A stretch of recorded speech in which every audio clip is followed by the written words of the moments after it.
Start करते हैं। जो नहीं आया है तो उनको रिकॉर्डिंग सेंड कर देना, ठीक है ना। ठीक है भाई। तो आज हमें केस स्टडीज करनी है, और केस स्टडीज चैप्टर से ज्यादा इंपॉर्टेंट होती है, ध्यान रखना, ठीक है भाई।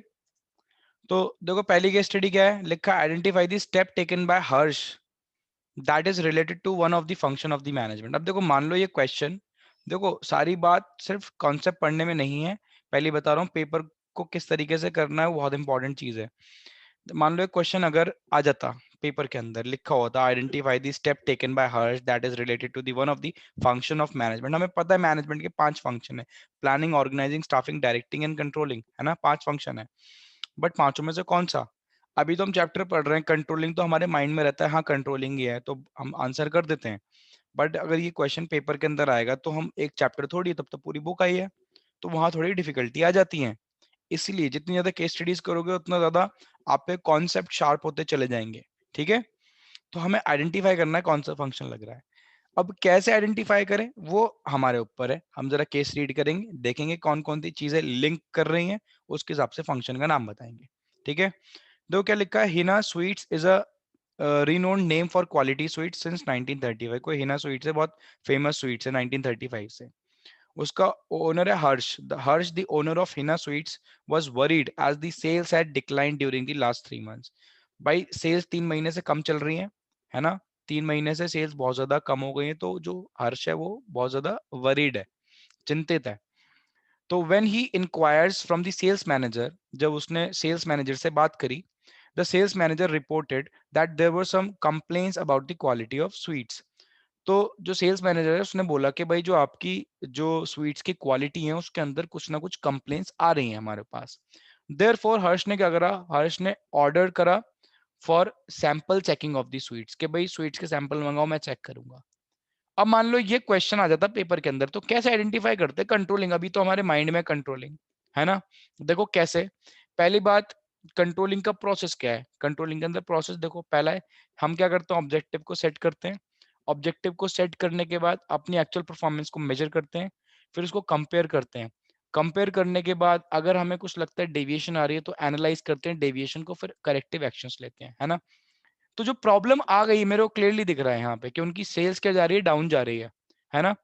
तो उसने क्या करा, उसने क्वालिटी चेक के लिए बुलवाया। क्वालिटी चेक का मतलब ही क्या है, अपनी परफॉर्मेंस तो मेजर हो गई होगी, आज वो चेक कर रहा है भाई, स्टैंडर्ड से कंपेयर कर रहा है, स्टैंडर्ड से, जो उसने स्टैंडर्ड सेट करे होंगे क्वालिटी के, किस तरीके से स्वीट्स बननी चाहिए, उन दोनों को कंपेयर कर रहा है भाई, अपनी एक्चुअल और ये स्टैंडर्ड दोनों सेट तो करे होंगे, उनको कंपेयर कर रहा है, तब पता चला कि भाई जो स्वीट्स की क्वालिटी है वो क्या हो गई, कम। तो उसने सैंपल चेकिंग के लिए मंगवा लिया, तो क्लियरली दिख रहा है, करेक्टिव एक्शन भी ले लिया उसने, है ना। तो उसने क्लियरली दिख लिया, हमने देख रहा है कि यहाँ पे क्या लग रहा है, कंट्रोलिंग फंक्शन लग रहा है, एक्चुअल परफॉर्मेंस मेजर हो चुकी है, कंपेयर कर रहा है स्टैंडर्ड से, और करेक्टिव मेजर्स भी ले रहा है, that is the controlling. But यहाँ पे बेटा मैं अभी बार बार दोबारा बोलूंगा कि मुझे दिख रहा है यहाँ पे कि मेरे माइंड में कंट्रोलिंग है, तो मैंने इसका आंसर कर दिया, बट पेपर में डिफिकल्टी होगी, इसलिए ज्यादा से ज्यादा हमें केस स्टडीज करनी है, ठीक है। मैं कह रहा हूँ सारी केस स्टडी नहीं आती, बट पेपर 60% केस स्टडी है, 60%, 40% डायरेक्ट क्वेश्चन है, ध्यान रखना। तो डायरेक्ट भी करेंगे और केस स्टडीज भी करेंगे, तो डायरेक्ट में तो कुछ प्रॉब्लम है नहीं। देखो लिखा है state the step in the process of controlling, कर देंगे पूरा, है ना। कंट्रोलिंग और प्लानिंग की रिलेशनशिप अब सिलेबस में रही नहीं है, बट फिर भी मैंने पढ़ा दी है, ठीक है।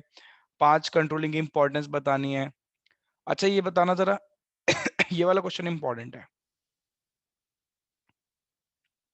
बताओ क्या मैंने कराया ये वाला, नहीं कराया, इंपॉर्टेंस के अंदर बताया था नहीं बताया था, बताओ भाई, how does controlling, controlling helps in judging the accuracy of standards, कैसे, because we compare the actual performance with the standard, तो हमें पता चल जाता है whether the standards are too high और टू लो, है ना। तो जरूरी नहीं है हमारी एक्चुअल परफॉर्मेंस में गलती हो, स्टैंडर्ड्स में भी गलती हो सकती है, बता रखा है। और कैसे इंश्योर करते हैं order and discipline among the employees, ठीक है, लिखवा रखा है। चलो भाई नेक्स्ट पे आओ। हाँ भाई नेक्स्ट क्वेश्चन क्या है, if anything goes wrong with the performance of key activities the entire organisation will suffer. Statement से समझ में आ रहा है, स्टेटमेंट से समझ में आ गया ये कहाँ की बात कर रहे हैं। मैंने आपको बताया था ना, an attempt to control everything might end up controlling nothing. सारी चीज को कंट्रोल करने की कोशिश करोगे तो कुछ भी कंट्रोल नहीं कर पाओगे। जैसे रेत है, रेत को हम हाथ में लेते हैं, जितना पकड़ने की कोशिश करोगे उतनी निकलती चली जाएगी, है ना। तो मैं कह रहा हूँ अगर सारी चीज को कंट्रोल करने बैठ गए तो कुछ भी कंट्रोल नहीं करने पाओ। जैसे बच्चे मेरे से बोलते हैं सर आप अकाउंट्स भी पढ़ाया करो, ये पढ़ा, मैं सारे सब्जेक्ट अगर पढ़ाने लगा ना, है ना, तो मैं कुछ भी ठीक से नहीं पढ़ा पाऊंगा। सेम बात है ना। An attempt to control everything might end up controlling nothing. मैंने पढ़ा रखा है ना। Therefore the organisation should focus on them. सिर्फ किस पे फोकस करना चाहिए? की एक्टिविटीज पे। ऐसा बोल रहा है question. Explain the statement with a suitable example. पहले तो मुझे बताओ ये कौन सा एनालिसिस बोला है, कहाँ से क्वेश्चन पूछा है, जल्दी बताओ युवराज। सीपीसी। Very good. सीपीसी क्या बोलती है? Critical point control. KRAs, key result areas. We will mark the key result areas in the organization. What are the KRAs? KRAs, beta, key result areas. These are the areas. If anything goes wrong in the KRAs, key result areas, then entire organization will suffer. मैंने बता रखी बात है ना। तो हम किस पे फोकस करेंगे? KRS पे, CPC, है ना। अब इसका एग्जाम्पल क्या, मैंने एग्जाम्पल वहां पे समझाया था, वो एग्जाम्पल लिखना है इसके अंदर। 5% से हमारी ऑपरेटिंग कॉस्ट बढ़ गई, COP कॉस्ट ऑफ प्रोडक्शन बढ़ गई, और 10% से पोस्टल चार्जेस बढ़ गए। तो पोस्टल चार्जेस हमारे लिए इंपॉर्टेंट नहीं है, कॉस्ट ऑफ प्रोडक्शन इंपॉर्टेंट है जो 5% से इंक्रीज हुई है। वो इसके अंदर एग्जाम्पल लिखना है, बहुत इंपॉर्टेंट है बेटा। ये क्वेश्चन बहुत ही ज्यादा इंपॉर्टेंट है। और ये जितने भी क्वेश्चन बता रहा हूँ सब सब ये क्वेश्चन CBSE के हैं। सब सब क्वेश्चन CBSE के आए हुए हैं जितने आप कर रहे हो ये। ठीक है, आगे चलते हैं। चलो भाई नेक्स्ट क्वेश्चन पे आओ। अब जब भी हम नेक्स्ट केस पे आएंगे सबसे पहला हमारा काम क्या है? सबसे पहला हमारा काम है क्वेश्चंस को रीड करना। चलो भाई क्वेश्चंस रीड करो सबसे पहले। आइडेंटिफाई क्या करना है? Identify the function of management. वही 5 फंक्शन है, इसमें से एक आइडेंटिफाई करना है of the management highlighted in the above paragraph. State the incentives. अब देखो इंसेंटिव्स मैंने वैसे तो पढ़ा दिए डायरेक्टिंग के अंदर, बट आपने पढ़े नहीं है युवराज, तो इसलिए मैं नहीं पूछूंगा। इंसेंटिव कभी कभार क्या होता है, जरूरी नहीं है केस स्टडी एक चैप्टर से है, 2 चैप्टर को मर्ज करके भी पूछ ली जाती है। जैसे इसके अंदर डायरेक्टिंग और कंट्रोलिंग दोनों को मर्ज करके एक केस स्टडी पूछ ली गई है। ठीक है, उसके बाद क्या करना है? हमें वैल्यूज बतानी है। वैल्यूज हमारे सिलेबस में रही नहीं है, वो सिलेबस से बाहर चली गई हैं। ठीक है, तो बेसिकली आपको सिर्फ इसके अंदर ये बताना है, सिर्फ बेसिकली ये बताना है कि कौन सा फंक्शन लग रहा है। चलो भाई, बल्कि फंक्शन नहीं हुआ, मैं यहाँ पे फंक्शंस कर देता हूँ। ठीक है, फंक्शंस। और रीड करें। Mister Nath, Mr. Nath, a recently appointed production manager of Suntech Limited, has decided to produce jute bag instead of plastic bag as these are banned by the government. Question कह रहा है जो mister नाथ है, जो production manager अभी appoint हुए हैं recently Sunteck limited के, उन्होंने क्या डिसाइड करा? डिसाइड करा कि अब से हम जूट बैग प्रोड्यूस करेंगे, प्लास्टिक बैग प्रोड्यूस नहीं करेंगे, जो सरकार ने बैन कर दी है। उसने टारगेट सेट करा कि 10 सिर्फ 1000 जूट बैग पर डे हम प्रोड्यूस करेंगे। It was reported that the employees were not able to achieve the target. अब क्या पता चला कि जो टारगेट था ये अचीव नहीं कर पा रहे थे जो एम्प्लॉयज थे, है ना। फिर उन्होंने एनालाइज करा। ठीक है, पहली बात तो देखो, टारगेट तो सेट हो गया, target target set, setting up of objectives. Target कितना सेट हुआ है मुझे बताना? 1000 का, है ना। और उन्होंने ये भी देख लिया कि टारगेट जो सेट करा है वो अचीव नहीं हो पा रहा है, यानी उन्होंने अपनी एक्चुअल परफॉर्मेंस मेजर कर ली होगी, है ना। After analysing he found that the employees were demotivated. अच्छा, उन्होंने ये भी देख लिया, उन्होंने कमी भी देख ली क्या है, डेविएशन को एनालाइज भी कर लिया कि एम्प्लॉयज क्या थे? डीमोटिवेटेड थे and not putting in their best for achieving the targets. Mister Nath behaviour is good towards the employees. जो मिस्टर नाथ है उनका जो बिहेवियर एम्प्लॉयज के टुवर्ड्स वो अच्छा खासा है। एम्प्लॉयज डीमोटिवेटेड है, अपना पूरा नहीं दे रहे हैं, ये कमी आ रही है। और मिस्टर नाथ जो है वो अच्छे मैनेजर है, उनका जो एटीट्यूड है टुवर्ड्स द एम्प्लॉय वो अच्छा है। His attitude is always positive, so he announced various incentives. तो उनका एटीट्यूड तो बढ़िया है, तो उन्होंने क्या करा? एम्प्लॉयज को इंसेंटिव्स दो, ऐसा बोल रहे हैं। अब उन्होंने क्या करा? उन्होंने बोला जो अच्छा परफॉर्म करे उसको अवार्ड्स दो, सर्टिफिकेट दो बेस्ट परफॉर्मेंस का, एम्प्लॉय, ताकि मोटिवेट हो एम्प्लॉयज हमारे। ठीक है, एम्प्लॉयज से पूछा कि भाई अगर आपको लगता है कोई वैल्यूएबल सजेशन हमें देने तो आप आके दे सकते हो, हम आपकी बात सुनेंगे, है ना। और इवन एम्प्लॉयज को कंग्रेचुलेट भी कर रहे हैं गुड परफॉर्मेंस के लिए। जो कोई बेस्ट परफॉर्मेंस देगा उसको सर्टिफिकेट, उनसे सजेशंस भी मांग रहे हैं, और उनकी गुड परफॉर्मेंस के लिए उनको कंग्रेचुलेट भी कर रहे हैं। समझ में आ रही बात? तो इससे एम्प्लॉयज को क्या फील होगा? कहीं ना कहीं रिकॉग्नाइज्ड फील करेंगे कि एम्प्लॉय जो हमारी ऑर्गेनाइजेशन है वो हमारा ध्यान रखती है एम्प्लॉयज का। They will feel motivated, demotivated चल रहे थे। तो मेरे को क्लियरली दिख रहा है कंट्रोलिंग तो इसके अंदर आ गया है, ठीक है ना। बट अगर मैं बात करूं, ठीक है, तो ये दिख रहा है आपको, ये इंसेंटिव्स दिख रहे हैं, लिखा है सो ही अनाउंस्ड, देखो यहां से। वैसे एग्जैक्टली तो केस स्टडी देखा जाए ये डायरेक्टिंग की है, बट मैंने जब इसके अंदर वर्ड लगा दिया फंक्शंस, फंक्शंस एस लगा दिया, तो दो फंक्शन आ गए। समझ में आ गया? ये जो मैं मार्क कर रहा हूँ ना, ये जो मैं मार्क कर रहा हूँ, ठीक है, पूरा येलो से, ये बेटा डायरेक्टिंग शो करता है। क्यों शो करता है वो भी सुन लो जरा। डायरेक्टिंग के अंदर 4 एलिमेंट होते हैं, मैंने आपको पहले ही बताया है, ठीक है। Supervision, motivation, leadership and communication. Directing is equals to supervision plus motivation plus leadership plus communication. तो एक एलिमेंट है डायरेक्टिंग का, दैट इज मोटिवेशन। क्या हम यहाँ पे वो यूज कर रहे हैं? हाँ यूज कर रहे हैं, हम अपने एम्प्लॉयज को मोटिवेट कर रहे हैं, दैट इज यहाँ पे डायरेक्टिंग लग रहा है, ये बात ध्यान रखना, ठीक है। समझ में आ रही है बात? तो दैट इज द थिंग। तो अब यहाँ पे वो क्यों लग रहा है कंट्रोलिंग? क्योंकि बेटा हमने अपने टारगेट सेट करे, एक्चुअल परफॉर्मेंस को मेजर करा, कंपेयर करने के बाद ही तो पता चला होगा कि हमें इतनी डेविएशंस आ रही हैं, है ना, हमारे एक्चुअल टारगेट्स मीट नहीं हो रहे हैं, तो इसके अंदर कंट्रोलिंग भी लगेगा। बट अगर आप मेरे से पूछो सर, अगर हम यहाँ पे मान लो पेपर में आ जाता और यहाँ पे सिर्फ फंक्शन लिखा होता, तो मैं बोलता बेटा आप डायरेक्टिंग लगाओ, डायरेक्टिंग लिखो, क्योंकि पूरी केस स्टडी डायरेक्टिंग के ऊपर ज्यादा फोकस कर रही है। बट मैंने अगर ऐसे फंक्शंस लिख दिया तो आपको दोनों लिखने पड़ेंगे, डायरेक्टिंग भी और कंट्रोलिंग भी। बोलो समझ में आया, हाँ या ना? हाँ भाई। Very good. युवराज बेटा हाँ समझ में? Very good. अब मैं एक चीज कर रहा हूँ, वो कह रहा है state the incentive, incentive under which the employees are motivated. तो वहां पे दो कैटेगरी मैंने पढ़ाई थी, monetary incentives and non monetary incentives. पैसा देके मोटिवेट करना और बिना पैसा दिए मोटिवेट करना। मुझे आप लोग सोच के बताओ, हम क्या कर रही है, ऑर्गेनाइजेशन क्या कर रही है, पैसा देके मोटिवेट कर रही है, बिना पैसा दिए मोटिवेटेड कर रही है, मोटिवेट कर रही है? जल्दी बताओ। पैसा देके।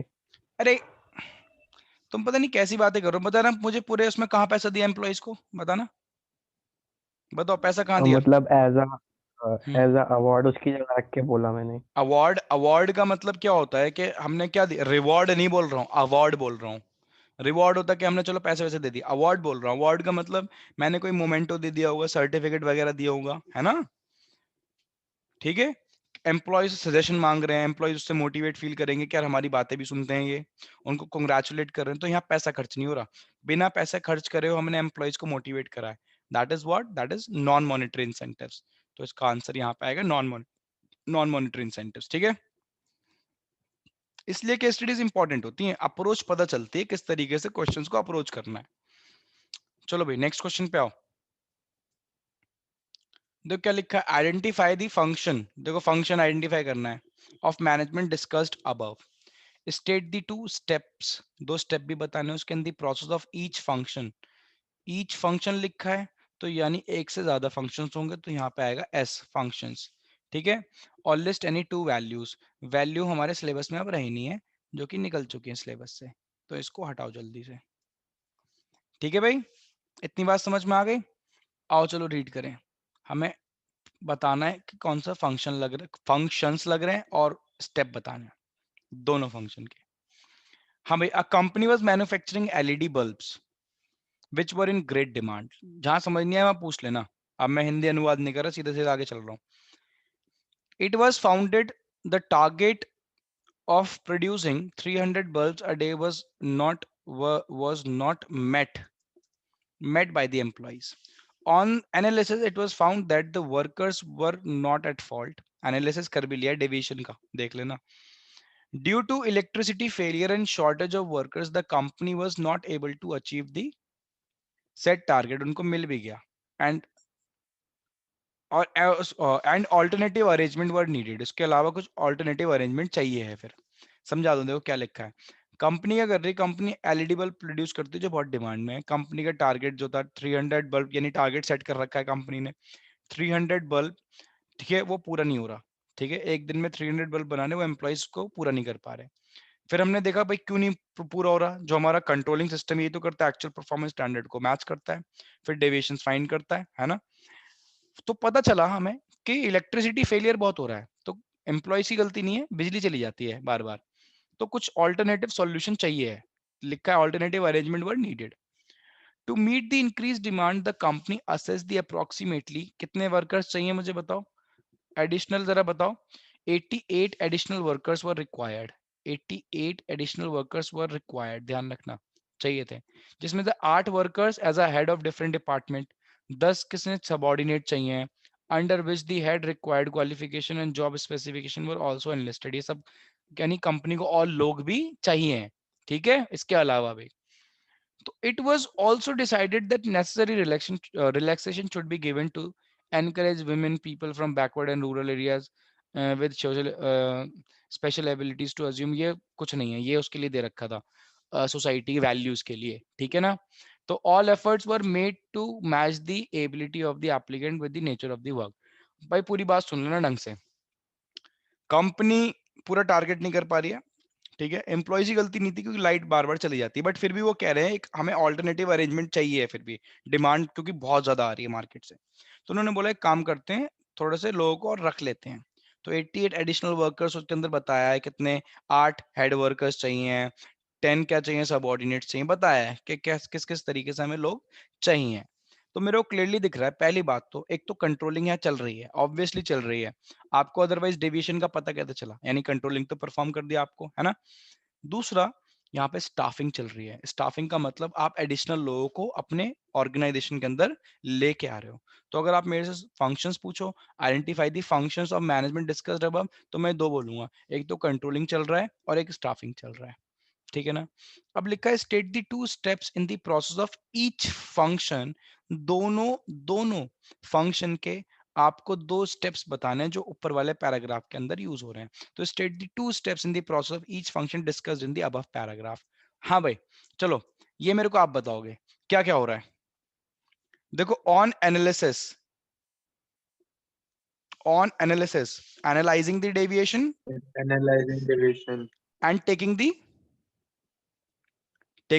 corrective measure. दोनों चीज करी है ना उन्होंने, अपनी डेविएशंस भी एनालाइज कर लिया और उसको सॉल्व करने के लिए करेक्टिव एक्शन भी ले लिया उन्होंने, है ना, करेक्टिव एक्शन ले लिया, वेरी गुड।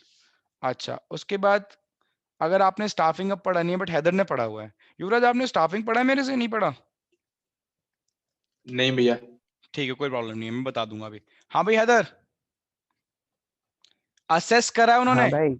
ये देखो असेस करा है कंपनी ने असेस करा है, कंपनी को कितने लोग चाहिए जल्दी बताओ।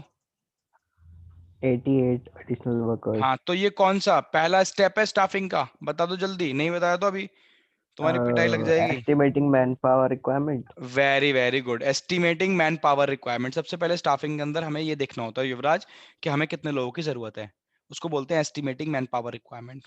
जब हम देख लेते हैं हमें कितने लोगों की जरूरत है, उसके बाद हम करते हैं रिक्रूटमेंट, ठीक है।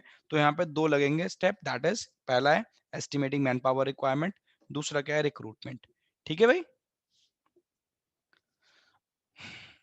ठीक है। मेरे को यहाँ लिखने की जरूरत तो नहीं है, याद हाँ रहेगा हाँ ना। भैया। हाँ भाई। केस स्टडीज इसलिए इंपॉर्टेंट है यार, इसीलिए सारी चीजें रिफाइंड हो जाती हैं एकदम, सारे कॉन्सेप्ट रिफाइंड हो जाते हैं। चलो, नेक्स्ट वाला क्वेश्चन मैं नहीं करा रहा, आराम से पढ़ो, आप लोग बताना। देखो क्या लिखा है, बस हल्का सा समझा दूं। Identify the function of management discussed above, same वही फंक्शन आइडेंटिफाई करना है। State the steps in the process of the function identify which are discussed in the above paragraph. पहली बात तो फंक्शन बताओ कौन सा लग रहा है, फिर उसके स्टेप्स बताओ कौन कौन से ऊपर पैराग्राफ के अंदर यूज हुए हैं। चलो भाई स्टार्ट हो जाओ।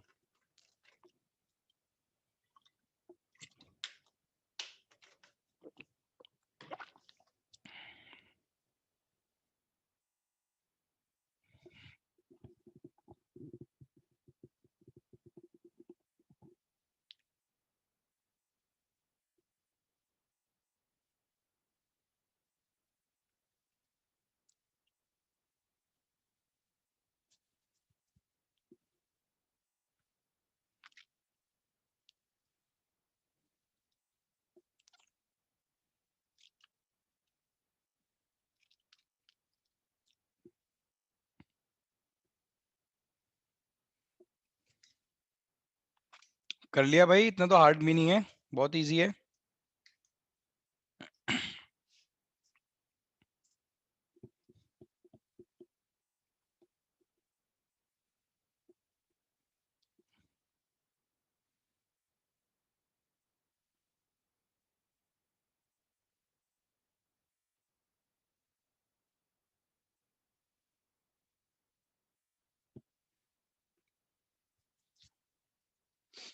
बोलो भाई, बहुत ही सिंपल। आप लोग बता रहे हो मैं बताऊं? तो बता दो कम से कम, क्योंकि मेरे को थोड़ा बैच वाइंड ऑफ करना है फिर थोड़ी देर में, आईडी भी स्टार्ट करनी है। भैया कंपेयर परफॉर्मेंस अगेंस्ट स्टैंडर्ड। युवराज सही बोल रहे हो, बट युवराज देखो स्टैंडर्ड्स भी तो सेट हुए हैं, आप ये भी तो बोलोगे। देखो लिखा as limited is a large company engaged in assembling of air. Company क्या करती है? एयर कंडीशन को असेंबल करती है। Recently, the company had conducted time and motion study and concluded that on an average, company ने क्या करा? Time और मोशन स्टडी करी और कंपनी इस कंक्लूजन पे आई कि एक वर्कर दिन में कितने एयर कंडीशंस असेंबल करेगा? 10 एयर कंडीशन असेंबल करेगा, यानी उसके पार्ट्स को जोड़ देगा और एयर कंडीशन बनाएगा, है ना। टारगेट कितना सेट करा गया? Setting up of objective, that is 10 air condition एक दिन के अंदर। पहले ये बात समझ में आई, हाँ या ना? हाँ भाई। तो यहाँ पे आ गया सेटिंग हाँ अप ऑफ, भैया। Very good, setting up of objective आ गया, नहीं आ गया? है ना। उसके बाद क्या हुआ? पहला स्टेप हो गया setting up of objective. The target volume of the company in a day is assembly of, कितना पूरा पूरे दिन का कितना है? एक एक बंदे का तो 10 था, पूरे दिन का है 1000 यूनिट्स ऑफ एयर कंडीशन। अब बात करते हैं, the company is providing attractive allowances to reduce labour turnover and absenteeism. ये फालतू की बात है, कंपनी की कह रहे हैं, कंपनी अपने वर्कर्स को, लेबर्स को क्या देती है? अलाउंसेस देती है, ताकि वो छोड़ के ना जाए और छुट्टी ना मारे। all the workers all the workers are happy even then the assembling of air condition birthday नहीं है, पर डे है यहाँ पे। हाँ भाई, सारे एम्प्लॉयज वगैरह खुश हैं, बढ़िया से काम कर रहे हैं, बट फिर भी कंपनी का जो टारगेट था 1000 का, वो कितना रह गया मुझे बताओ? वो अच्छी एक्चुअल परफॉर्मेंस कितनी हुई? एक्चुअल परफॉर्मेंस हुई 800 यूनिट्स। तो यानी पहली बात तो टारगेट सेट कर दिया था 1000, मेजरिंग द एक्चुअल परफॉर्मेंस भी कर लिया, अपनी एक्चुअल परफॉर्मेंस मेजर कर ली, कितनी आ रही है इनकी? 800 यूनिट्स पर डे के हिसाब से आ रही है ना। अब उनको क्या करना है भाई? इनको रीजन फाइंड करना था, ऐसा क्यों हुआ। To find out the reason, the company compared the actual performance with the standard, यानी आज उन्होंने कंपेयरिंग भी कर ली, है ना। टारगेट सेट कर लिए, अपनी परफॉर्मेंस को मेजर कर लिया, वो बोल भी रहे हैं कि कंपेयर कर लिया हमने किससे? एक्चुअल परफॉर्मेंस से of each workers, and observe through CCTV the some of the workers were were busy in gossiping. हमने एक बात देख ली कि कुछ वर्कर्स क्या कर रहे थे? गॉसिप कर रहे थे। तो यानी हमने टारगेट सेट कर लिए, हमने अपनी एक्चुअल परफॉर्मेंस को मेजर कर लिया, हमने कंपेयर कर लिया, समझ में आ गई बात? इवन हमें डेविएशन तक मिल गई, समझ में आ गई बात? बट यहाँ पे करेक्टिव एक्शन मैं इसलिए नहीं लिख रहा हूँ करेक्टिव, क्योंकि हमने उसके लिए कुछ लिया नहीं करेक्टिव मेजर्स, ठीक है। तो यहाँ पे आप चाहे तो 3 स्टेप तक भी छोड़ सकते हो, चौथा लिखने की जरूरत नहीं है, बट फिर भी उन्होंने रीजन तो फाइंड कर लिया। अच्छा, कभी कभार टीचर्स बोलते हैं कि भाई देखो, अगर रीजन फाइंड कर लिया तो आप पूरा एंड तक लिखो, टेकिंग करेक्टिव मेजर्स, है ना। बट करेक्टिव मेजर्स तो हम तब लेंगे जब हमने प्रॉब्लम को सॉल्व करने के लिए कुछ करा हो, है ना। टेकिंग करेक्टिव मेजर्स का मतलब क्या है? यहाँ पे लिखा होता कि भाई जो वर्कर्स हैं उनके ऊपर क्या लगाई गई? उनके ऊपर फाइन्स लगाए गए, है ना, उनकी सैलरी काटी गई, तो ताकि वो आगे से फ्यूचर में ऐसा ना करे, तो मैं बोलता करेक्टिव मेजर्स लिए। हाँ, तो आप 3 स्टेप भी लिख सकते हो, चलेगा। चौथा ऐड करना है कर दो, क्योंकि हमने डेविएशन देख ली है। समझ में आ गई बात? हाँ भाई, समझ में आई, हाँ या ना? हाँ भाई। हाँ भैया। आगे चलते हैं।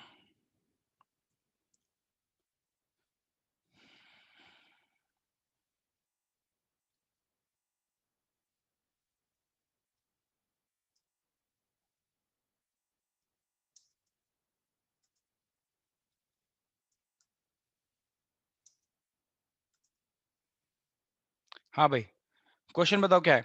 Identify the management function to rectify the above situation. ये क्वेश्चन पेपर में आते हैं ऐसे, और ये बोर्ड्स के ही चल रहे हैं, बोर्ड्स में ही आए हुए हैं सारे क्वेश्चन जो मैं करा रहा हूँ आपको, ये पास्ट ईयर्स में आए हुए हैं, ठीक है। कह रहा है identify the function of management या management function to rectify the above situation. कुछ प्रॉब्लम है, ऊपर वाले सिचुएशन आपके सामने एक प्रॉब्लम दे रखी है, उसको सही करना है। बताओ कौन सा फंक्शन है मैनेजमेंट का जो उसको सही करेगा। उसके बाद नेक्स्ट क्वेश्चन क्या लिखा है? पहले क्वेश्चन रीड करते हैं हम हमेशा, ध्यान रखना। फिर वो बोल रहा है briefly state the procedure to be followed so that the actual production may come up to the target production, ताकि हमारा actual और जो target production दोनों आपस में मैच कर जाए, उसके लिए प्रोसीजर भी बताओ। आओ भाई, XYZ Limited is engaged in manufacturing machine components, machine के component बनाती है।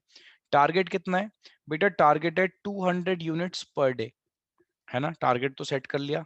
The company had been successfully attaining, comma लगाओ पहले यहाँ पे, the company had been successfully attaining this target until 2 months ago, 2 महीने पहले तक कंपनी टारगेट अचीव कर रही थी। 2 महीने से देखा गया it has been observe that daily production varies between, कहां से कहां आता है? 150 से 170 के बीच में, 200 नहीं हो रहा। 2 महीने से प्रॉब्लम आ रही है। अब कुछ दिया नहीं है तो आपको बताया, बताओ कौन सा फंक्शन? आप ऑब्वियसली कंट्रोलिंग ही तो लगाओगे, प्लानिंग स्टाफिंग, और प्लानिंग ऑर्गेनाइजिंग स्टाफिंग डायरेक्टिंग तो लगाओगे नहीं, है ना? टेकिंग करेक्टिव मेजर्स कहाँ होता है? डेविएशन को एनालाइज करना, करेक्टिव मेजर लेना कहाँ होता है? कंट्रोलिंग में होता है। तो आप बेटा यहाँ पे कंट्रोलिंग लगाओगे, पूरा कंट्रोलिंग का प्रोसीजर लिखना है। ठीक है, setting up of objective, measuring, comparing, analysing the deviation और टेकिंग द करेक्टिव मेजर्स, पूरा इसके अंदर क्या आएगा? प्रोसीजर आएगा। ठीक है भाई, ठीक है भाई। समझ में आ रहे हैं क्वेश्चंस? ये तो हाँ हाँ, ये एडिशनल है। एक सेकंड रुको,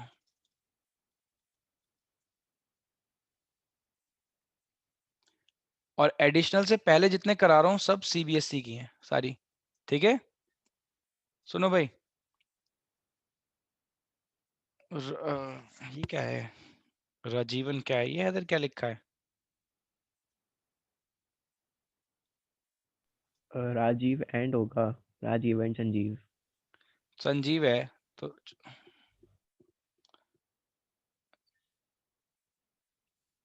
राजीव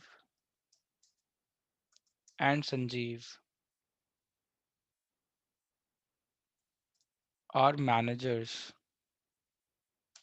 इन the same organisation heading different units. हाँ ठीक है। हाँ भाई, नेक्स्ट वाला क्वेश्चन, जरा मैं पहले क्वेश्चन हटा दूं।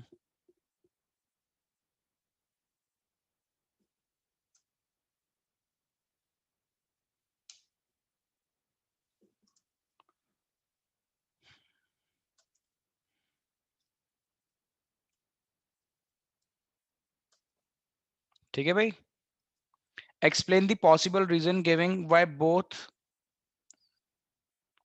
and justify who is correct। अच्छा ठीक है, समझ गया। क्वेश्चन क्या करना है? देखो, दोनों अलग अलग स्टेटमेंट्स बता रहे हैं, ठीक है, और हमें क्या करना है? Explain the possible reason, reason बताना है given by both and justify who is correct. तो हमें रीजन भी बताना है कि जस्टिफाई करना है कौन सा बंदा करेक्ट है, ठीक है, कौन सा बंदा करेक्ट नहीं है। तो Rajeev and Sanjeev are managers in the same organisation heading different units, 2 unit चला रहे हैं, दोनों मैनेजर हैं सेम ऑर्गेनाइजेशन के अंदर। While discussing about the function of management, Rajiv says that planning is looking ahead whereas controlling is looking back.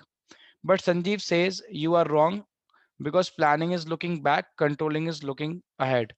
Both are giving reasons in favor of their statement. दोनों क्या दे रहे हैं? Reasons भी दे रहे हैं। अब हमें बताना है कि कौन सही है कौन गलत है। दोनों ही सही हैं। Planning is backward looking as well as forward looking. Similarly, controlling is backward looking as well as forward looking. Planning and controlling both are backward looking and both are forward looking. मैंने पीछे आपको explain कर रखा है, ये करा हुआ है नहीं करा हुआ? ठीक है, करा हुआ है ना? बट फिर भी मैं थोड़ा सा बता दूं यहाँ पे। चलो, अगर आप भूल गए तो मैं बता रहा हूँ। Planning is backward looking because planning is guided by the past experiences. अगर हम फ्यूचर में प्लान बनाते हैं तो हमेशा हम पीछे जो एक्सपीरियंस हमारे साथ हुआ उसको माइंड में रखते हैं, ठीक है। वेयर अगर मैं बात करूं प्लानिंग की, प्लानिंग फ्यूचरिस्टिक क्यों है, फॉरवर्ड लुकिंग क्यों है? Plans are always made for future. Planning कहाँ की करते हो, पास्ट की या फ्यूचर की? फ्यूचर की। तो प्लानिंग बैकवर्ड लुकिंग भी है और फॉरवर्ड लुकिंग भी है, ठीक है। कंट्रोलिंग के अंदर हम क्या करते हैं? कंट्रोलिंग के अंदर एक्चुअल परफॉर्मेंस को कंपेयर करते हैं, किससे? हम स्टैंडर्ड से। मुझे बताओ स्टैंडर्ड्स कहाँ सेट हुए थे? स्टैंडर्ड सेट हुए थे प्लानिंग के अंदर, जो कि ऑलरेडी हो चुकी है। तो यानी बैकवर्ड लुकिंग क्यों है कंट्रोलिंग? क्योंकि हमें स्टैंडर्ड्स को देखना पड़ता है, ठीक है। कंट्रोलिंग फॉरवर्ड लुकिंग क्यों है? क्योंकि हम यहाँ पे करेक्टिव मेजर्स लेते हैं। so that the deviation will not occur again in the future, ताकि वो future में दोबारा से ना हो गलती। इस वजह से planning and controlling both are backward looking as well as forward looking। समझ में आई, हाँ या ना? हाँ भैया। हाँ वेरी भाई। गुड, बस मैं इसको यहीं तक रख रहा हूँ। ठीक है, सुनो मेरी बात को ढंग से। जितनी भी केस स्टडीज हैं बेटा, प्लीज अब थोड़ा टाइम आ गया, थोड़ा ये सब केस स्टडीज लग के करनी है, प्रैक्टिस। अगर आपने कर ली, मेरी बात सुन ली, मान ली, आपके सामने पेपर कुछ भी नहीं होगा, गारंटी है मेरी। अगर आपने केस स्टडीज अच्छे से कर ली जितनी मैंने नोट्स के अंदर दे रखी है, इस बात की गारंटी ले रहा हूँ, वहाँ पे एक केस स्टडी ऐसी नहीं होगी जो आपसे अटेम्प्ट नहीं हो पाएगी। क्योंकि सारी वेराइटी की केस स्टडीज तो हम पढ़ ही रहे हैं ना, जिस जिस तरीके से आती हैं केस स्टडीज। तो प्लीज अपने जो नोट्स हैं इनको एक बार उठा के बैठा करो, केस स्टडी सॉल्व करा करो। जब मैं क्लास के अंदर आया करूँ तो मेरे से पूछा करो कि सर मेरे से ये वाली केस स्टडी हुई, इसके अंदर क्या आंसर आएगा। समझ रहे हो? तो ये जब डिस्कशन होगा ना, सारी प्रॉब्लम्स उसी टाइम सॉल्व हो जाएंगी। अदरवाइज पेपर में प्रॉब्लम्स आएंगी। मैं यहाँ पे किस लिए बैठा हूँ? प्रॉब्लम सॉल्व करने के लिए, बट पेपर के टाइम तो नहीं कर पाऊंगा ना, वहां तो पेपर दे रहे होंगे। अभी कर लो सारे इश्यूज, अभी सारी प्रॉब्लम्स, जब तक मैं हूँ आप लोगों के साथ, मैं लास्ट डे तक हूँ। मान लो पेपर कल है, आज तक हूँ, ठीक है? बट आप लोग पढ़ो तो, ठीक है?